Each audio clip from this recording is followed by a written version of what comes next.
Under budget and ahead of schedule. Now, it is a great honor. This is our brand new ballroom. You only see a small piece of it because we haven't broken down. But this is, the hotel is completed. We'll be having our opening ceremony in October. And it's going to be something very special. It's such an honor to have our first event. This is our first event. It's such an honor to have our first event for Medal of Honor winners. I mean, they are the honors. To get so many endorsements from the Medal of Honor winners is incredible, and I look forward to spending a lot of time.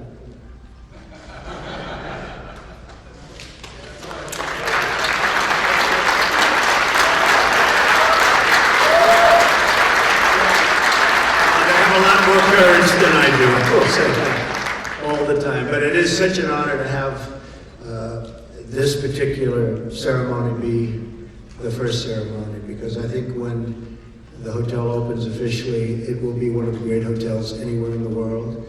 And I want to thank the GSA General Services. They have been spectacular. These are spectacular people. These are tremendously talented people. All of the workers, all of the construction folks, all of the managers, the hotel staff. Amazing how good our country can do when we want to do it. But we have put in tremendous amounts of work and energy and money.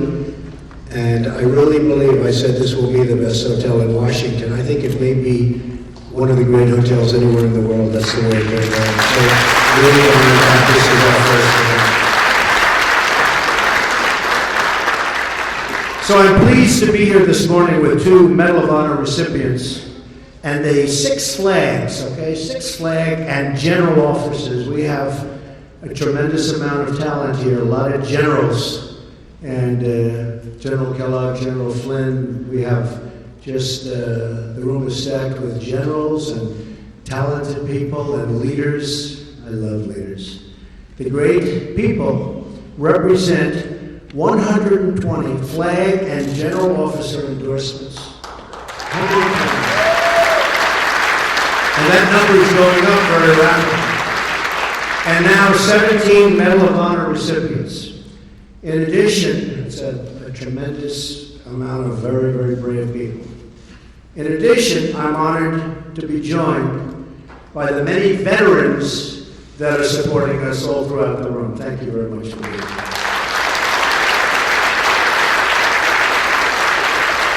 I'm also honored to have a Gold Star wife, Jane Horton, here. And Jane is with us this morning. Jane, where is Jane? Please stand. Thank you, Jane. Thank you.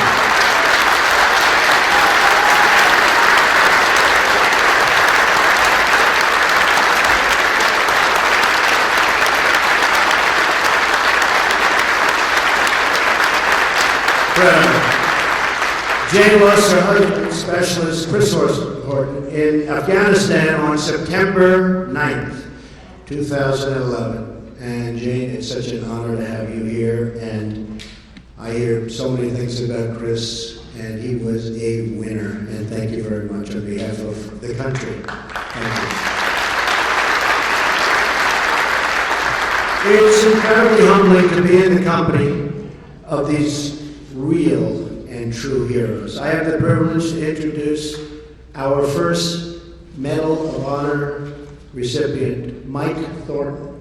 Mike is a retired United States Navy SEAL, a tough cookie, and a recipient of the United States military's highest decoration, the Medal of Honor, for his actions in Vietnam, the Vietnam War. In addition, he is the recipient of a Silver Star, 3 Bronze Stars, and a Purple Heart. I'm proud to have him on my team. Such a great honor for me. And also fellow recipient Bob Patterson, who likewise has the Medal of Honor, who is also here. We have 17 Medal of Honor recipients, and they've all endorsed me for President of the United States. And I have been endorsed by generals, and many of the generals have become very good friends of mine. We seem to have a very good chemistry together. But even the generals admit there is something very special about Medal of Honor recipients. So, Mike, if I might ask you to just say hello, come up, say a couple of words, and thank you very much for being here. Anyways, now go, stop, don't even know that. This is all about getting the word out there. I have known Mr. Trump since 1986, and when it wasn't fashionable to support the military in 1986, some great people like Donald Trump and Zach Fisher, and then we bought the USS Intrepid there, and he supported us back in that period of time. You know, ladies and gentlemen, the medal I wear so proudly around my neck, I do not deserve the medal, never will feel I deserve the medal, but it belongs to every man and woman who's ever served our great nation of America. Because, ladies and gentlemen, freedom is not free.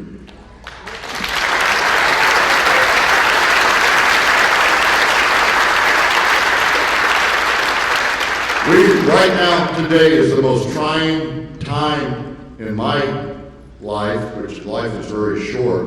I've been around for almost 70 years. But you know, this election means so much. We do not need any more bureaucratic leadership from Washington, D.C. We need true leadership from the top. Mr. Trump has never failed in anything because he listens to his advisors, he listens to his people. For the last 8 years, our president hasn't listened to anybody. And that's the reason why we've lost CIA directors, we've lost Secretary of Defense, and many, many general officers have dropped out or resigned because of his leadership. We cannot stand for 4 more years of leadership like that. We need somebody who's going to lead from the front like Donald Trump.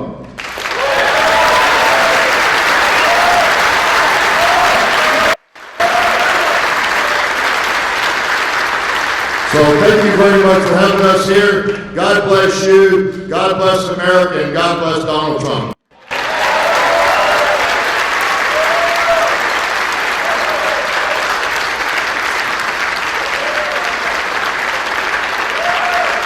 Let's first introduce Bob Patterson, my good friend for 45 years.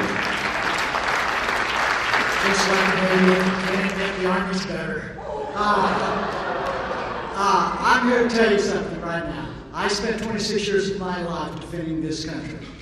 And after that, I spent another 17 years taking care of those veterans who I served with and were still serving. Because I worked for 17 years with the VA before I finally retired. I've watched our country take a complete turnaround from where it was. We used to be the shining star of the hill. And we're getting dimmer and dimmer and dimmer. And it's all because of all of the bureaucrats here in Washington, D.C. And it's time we send somebody to Washington that knows how to say, "You're fired."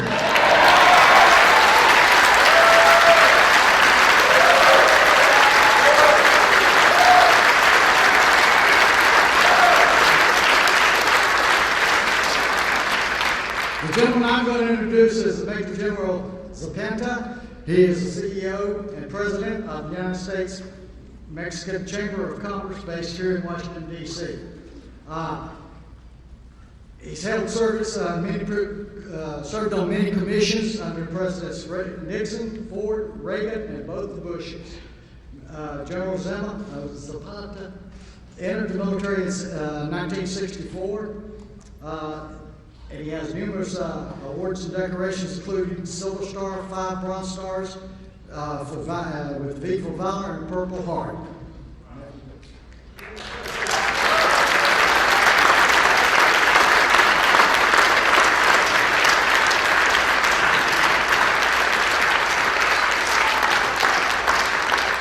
What Bob just did to me, he made me older than anybody up here.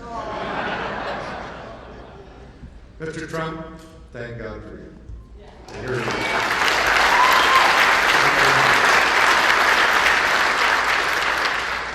You know, being a Vietnam veteran and serving all the way through the Iraq and Afghanistan war of the Department of Defense as the chairman of the Reserve Forces Policy Board, where half of the military that we deployed to that region 15 years ago, and we're still there, were National Guard reservists. And when they came home, they couldn't use the VA because they were not veterans, because they were still part of their reserve and National Guard unit. I know the next President of the United States, Donald Trump, will fix that.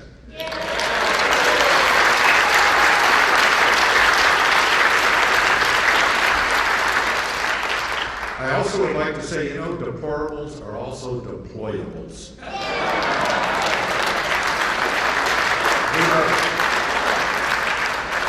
Ladies and gentlemen, it is an honor for me to be here in supporting the next President of the United States, who will lead from the front, who has the kind of leadership that we need, is not afraid to make that decision. Ladies and gentlemen, I'm really honored to be with Donald Trump, and I'm all with you.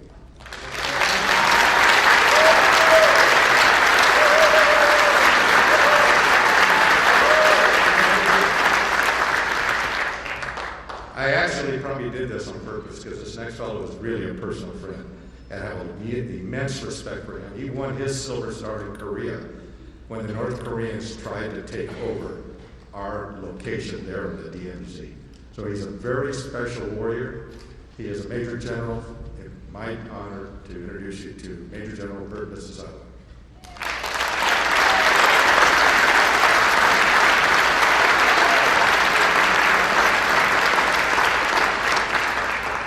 Thank you, Al, and we do go way back. But I don't really go back to the Korean War. That's indeed where I award the Silver Star.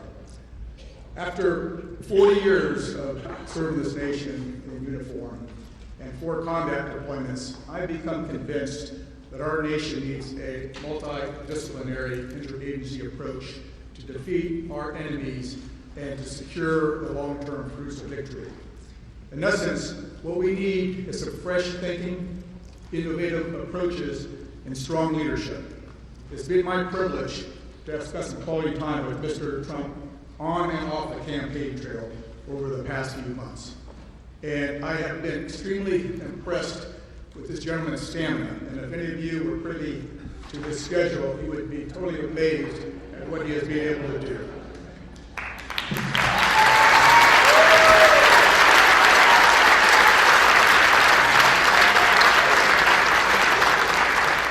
In addition to his stamina, I've been very impressed with his intellectual curiosity and his raw intelligence and his energy and his enthusiasm and, yes, indeed, his temperament. He's got the right temperament that we need in the White House.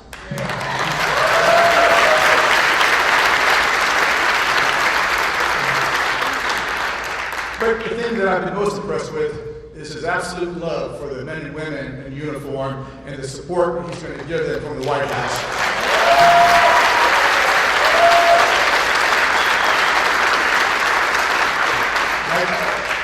I can guarantee you the sacrifice overseas and that their families make at home will not be in vain, in addition to the billions of taxpayer dollars that we spent supporting them. And that's why I stand by Mr. Trump to be our next commander-in-chief.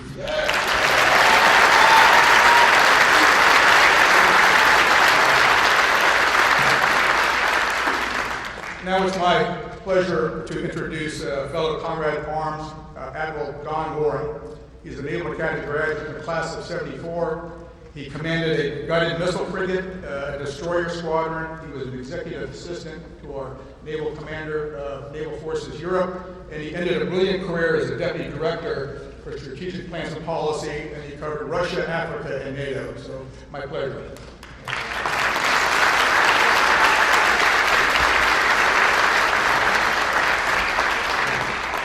Well, thank you, everyone.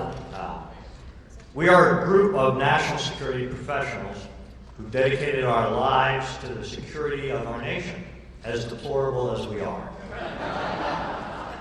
We are not a political group, but we are a national security group that has chosen to support a political candidate. The series of discussions you've all listened to Mr. Trump have deal with national security. National security is not solely about the military. It's comprised of many facets: defense, diplomacy, development, economic security, energy security, border security, cyber security, homeland security. The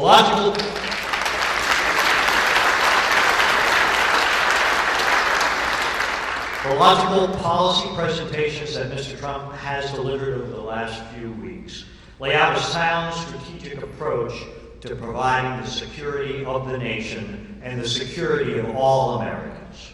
These policies comprise a holistic approach to addressing the complex facets of national security in a complex and extremely dangerous international world. Moreover, Mr. Trump combines this multifaceted approach to our security with a pronounced commitment to those in uniform serving our nation today. And in fact, all veterans who have worn the cloth of the nation. And that commitment extends to the families of those who have served. For as all of us in this room know, their sacrifice has been as equally difficult, if not more so, than our own.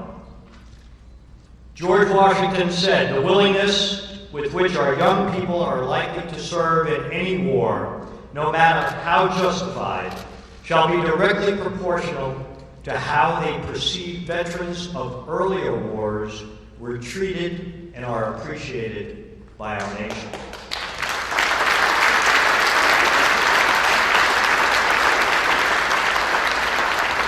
Mr. Trump has embraced those words of our first president. Mr. Trump has also shown an extreme dedication to those that have shouldered the wounds of battle in the service to our nation, and we have several of those people with us today. And he has committed himself to the words of President Abraham Lincoln, words that are emblazoned in the motto of our Department of Veterans Affairs: "To care for him who shall have borne the battle, and for his widow and orphan." This is why all of us here are assembled to support Donald Trump for president. We have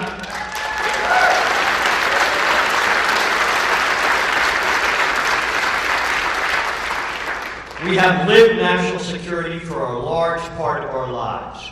We understand how a strong economy, cooperative governance, combined with skilled diplomacy, sound energy policy, sound alliances, and a united American public, all defended by a well-trained, appropriately funded, fully committed, and technologically unsurpassed military, come together to make America strong and make the world a safer place.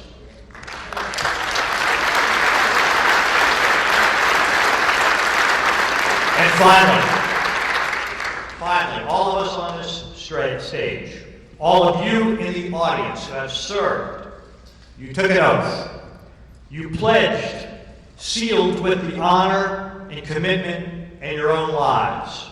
An oath not solely to our country, not to our flag, not to a chain of command, or not to a commander-in-chief, but an oath to a piece of paper, a piece of parchment upon which is written those ideals in which we believe, those values that define us as a nation, those very virtues that those who have served before us defended with their lives.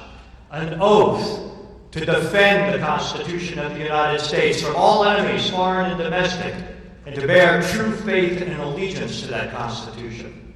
To form a more perfect union, to establish justice, to ensure domestic tranquility, to provide for the common defense, to promote the general welfare, and to secure the blessings of liberty to ourselves and our posterity. That oath is important to all of us here today.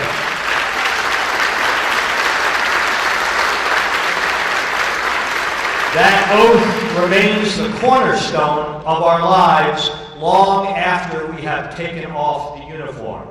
That oath is important to Donald Trump. And he, in fact, will take that very same oath on January 20th, 2017.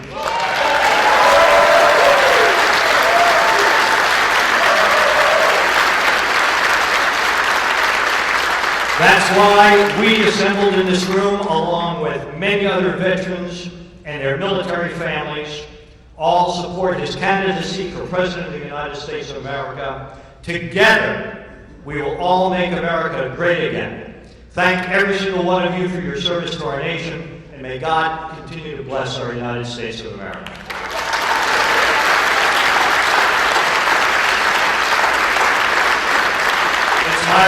It's my pleasure now to introduce Lieutenant General Tom McInerney, a West Point graduate, but we won't hold that against him.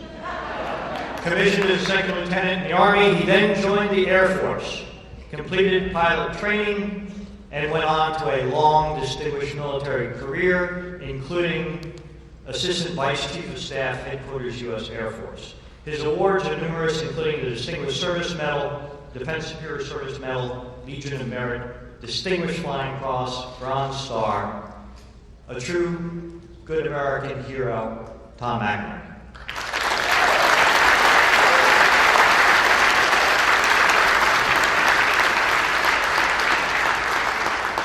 Thank you, Don. It's very simple. We, all warriors here, are supporting Mr. Trump because he has the only budget, the only economic plan that can rebuild the military. If you elect Hillary Clinton, you're going to get 1% growth.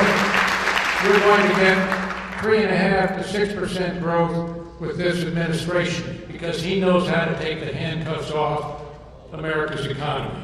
We need that.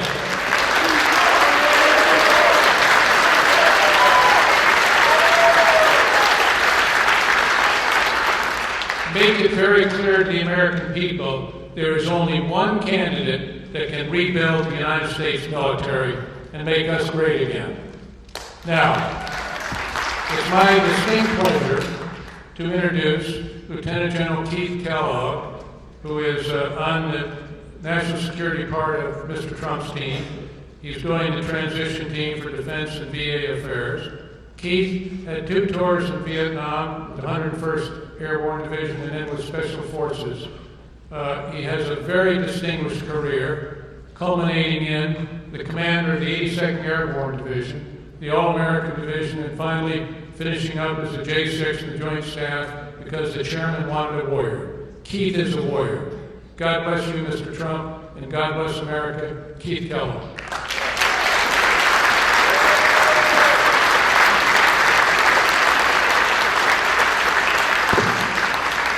Thank you, and I'm honored to be on stage today with these great Americans, 2 Medal of Honor winners, 2 of 17 in the past week have endorsed Mr. Trump to be our Commander-in-Chief. These are men who know the meaning of courage, they know sacrifice, they know character, and they're with us.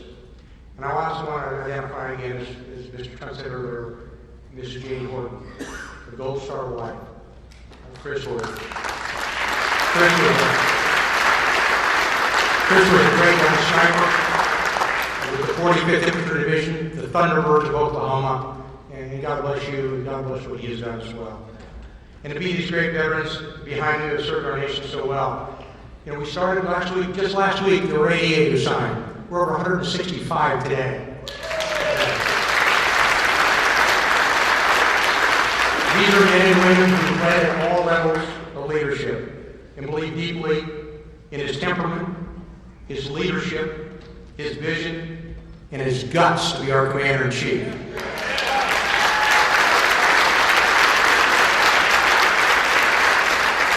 For those of you watching, let me tell you a little bit about the people who support him, the people behind me, and the people who are not here, and to the millions of Americans who hopefully are watching. These are commanders who fought in Afghanistan. They fought in Iraq. They fought in Mogadishu. They fought in Panama. We have leaders who've been wounded fighting for this nation. We have leaders who hunted down Saddam Hussein. And one of the commanders we have on our team hunted down and killed Pablo Escobar, the Colombian drug lord. We're in the middle of a change election. It's really quite simple.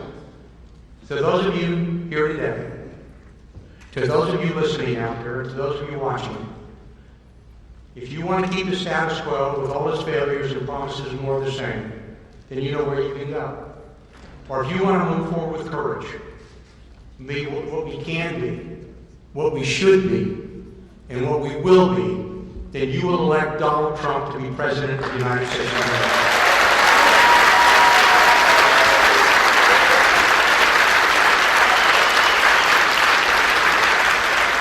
To those of you watching, join with us on this stage. Join those millions who've already stood with us in the past months to carry this man and with him our nation to victory on 8 November. God bless you. Thank you.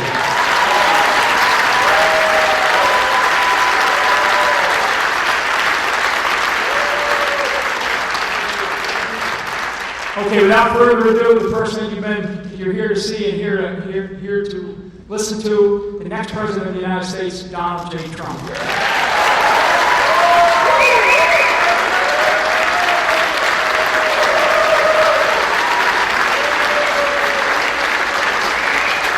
Thank you, everybody.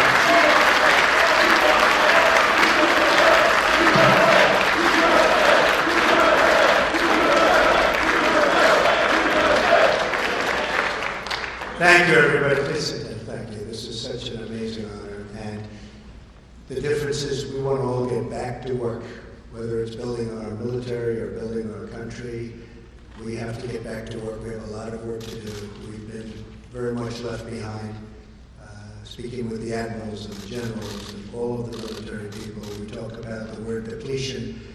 The military has been so badly treated in terms of its equipment and the money being spent. And this is a time where we need our military perhaps more than ever. When you look at the number of ships, you look at the number of military personnel, you look at the numbers are setting records for all-time lows. We can't have that. There's a world out there, and it's not nice to say, but there are a lot of very, very evil people heading up some potentially very strong countries. We have to be prepared.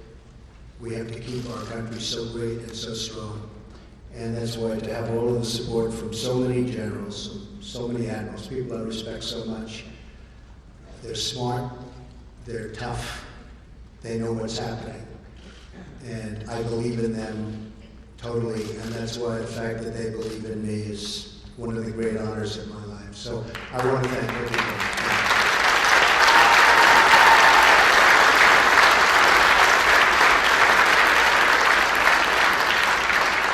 Now, not to mention her in the same breath, but Hillary Clinton and her campaign of 2008 started the birther controversy. I finished it. I finished it. You know what I mean? President Barack Obama was born in the United States, period. Now we all want to get back to making America strong and great